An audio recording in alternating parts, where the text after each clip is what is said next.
Hi, this is Andy Scarborough with Crownworks, and we're about to have some real talk.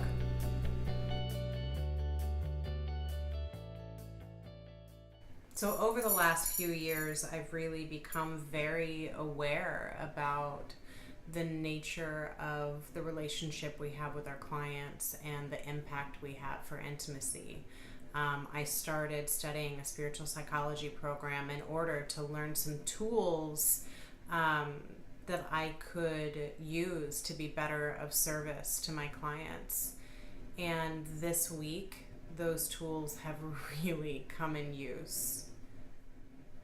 The salon is a place where people go to feel safe, and they talk a lot to us about things that they don't talk to their therapist about, and certainly they don't talk to their family about. And when politics are as hot and high as they've been recently, it's a place where that stuff gets aired too. And it's one thing to sort of hold space for somebody having an emotional experience while you're trying to, cut a precision bob, when it's not personal. But I don't know about any of you, but I've had a really hard time not getting my skin in this game. It's easy to hold space and be the light and be positive and uplifting and have meaningful connections with your clients when you don't have any skin in the game. But when the emotional content is triggering for you, it really takes it to a whole next level. But that I'm realizing this week is also a really amazing opportunity for an even deeper level of connection, not only in building trust with your client, but also just in connection to another human being.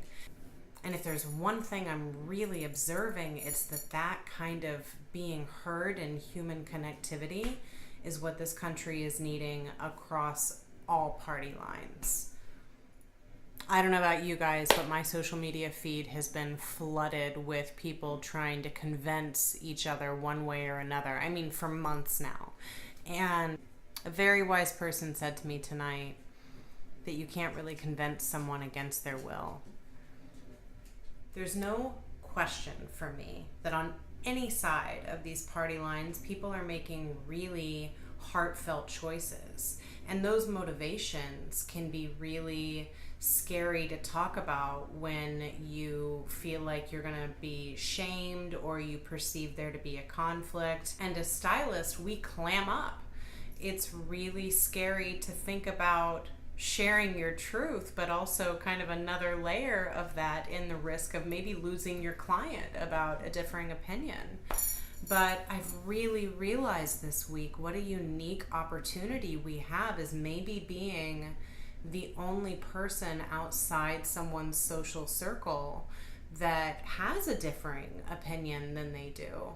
And can we get to a place of having conversations that maybe are more about listening to hear rather than listening to respond? And I don't know about you guys, but for sure, like if I'm going to talk politics with my family, I am listening to respond, and that is a hard habit to break. But there's a certain level of respect, I think, that we give people that we're less intimate with. And so there's this weird, like, golden mean kind of place that's happening in these access points that we have with our clients, where we're having an opportunity for really real, really raw, and really vulnerable conversation. And these are the kind of conversations that aren't trying to convince, when they're just really honest sharings.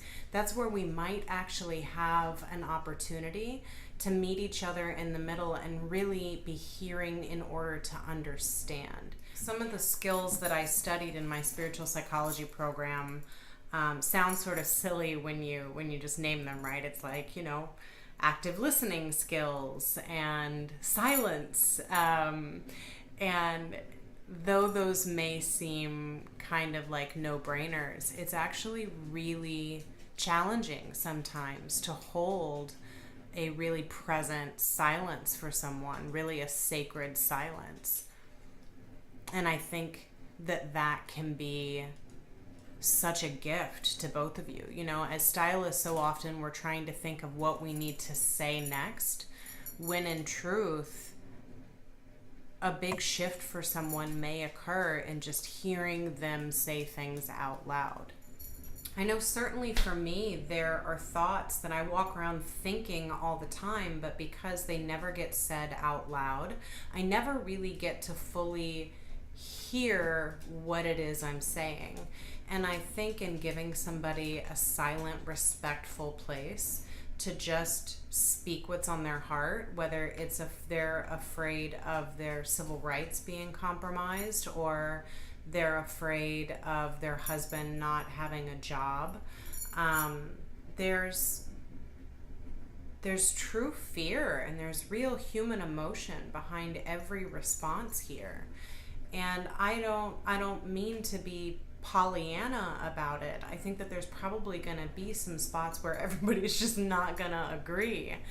But I think that it can really let some steam out and provide a place for some incredible healing if we as hairdressers provide that safe space to have a conversation, and really to make it an involved conversation, you know?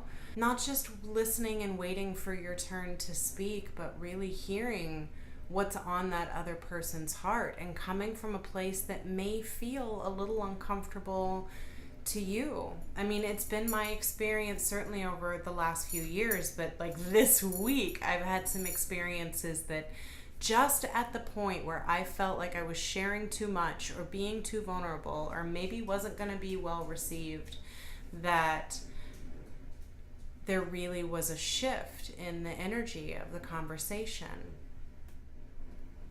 The shampoo, the haircut, these are sort of byproducts of what we're really doing there. The real commodity that a hairdresser offers is a safe place to be heard. And I think what we forget is that as stylists, we get fed energetically by participating in that and letting our truths be heard. It's also really easy to like let yourself be heard when you got sharp things next to somebody's head, just saying, but I think that maybe put the scissors down before you get to a particularly hot point of the conversation, and maybe not let it get so hot. I mean, there was a client today that I, no joke, went and washed my hands 3 times during her haircut, doing some big like nose breathing and out through the mouth, and come back and say, yeah, I really hear that you were feeling that way.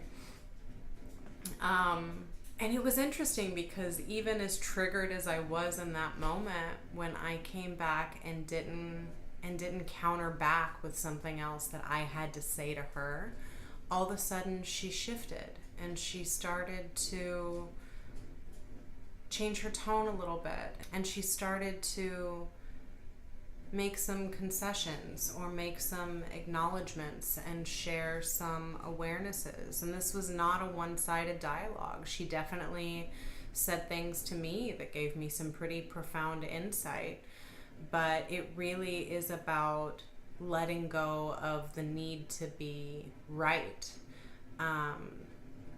And it's interesting because even as I say that, it sort of traces back to my last video about letting go of that need to be perfect, you know, and even in the mini stage of 1 that we're dealing with when we're seeing our client in our chair, there is that perceived idea of I can't be wrong, you know.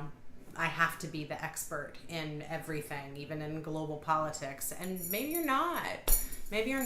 And maybe they aren't either. And maybe there's some fumbling along together that you both do some learning and you both feel heard. And I promise you, regardless of what the content of the opinion is, to be able to share your true, authentic feelings with someone and to receive theirs with love and with kindness, but with firmness and conviction that doesn't have to be compromised, is a huge life skill.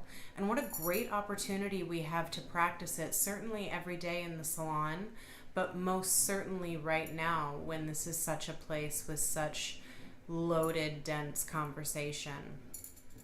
It's truly an opportunity to show up and be of service to them, but also really to show up and be of service to who we really are, and step into some ownership of that without being afraid of alienating, or they might not like me, or, you know, I'm going to say the wrong thing. If you're worried on how to respond, ask deepening questions, right? Tell me more about that. Why do you feel like that? I'm not sure I understand. Can you tell me more? And it's amazing where that might go. It's a really fun experiment, actually, and it doesn't have to be like a loaded political or heated conversation, but, you know, about anything, about their mother-in-law, right? Ask, what do you mean by that? Well, what does that look like for you? Well, how does it feel when that happens? And see where they go and how much more access they grant you, and how much more of yourself you're also willing to share. And in that intimacy of connection is really where we have, like, that's the money, yo. That's the money. That's where we get loyalty. That's where we get dedication. That's where we have relationships.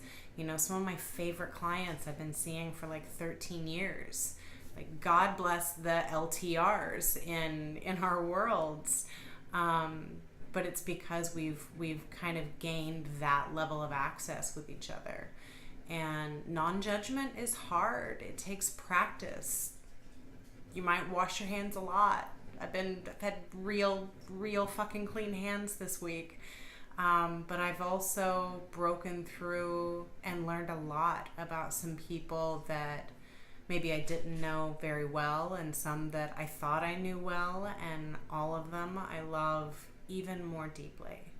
And at the end of a day of conversations like those, sure, like, you're a little extra tired, but it's the good kind of tired. It's the I did something today kind of tired. And I don't know about you, but that's the kind of tired that I want to be. Not that I'm trying to say that hairdressers are going to, like, save the world, but, like, legit hairdressers may save the world. I mean, so don't be afraid to share what you've got vulnerably, because vulnerability is what begets more vulnerability, and vulnerability is also what begets intimacy, and intimacy is what begets loyalty. And I think that level of loyal intimacy and compassionate understanding, the more we practice that, the better the world is going to look on the rest of our social media feed. I love you guys. Thanks for watching.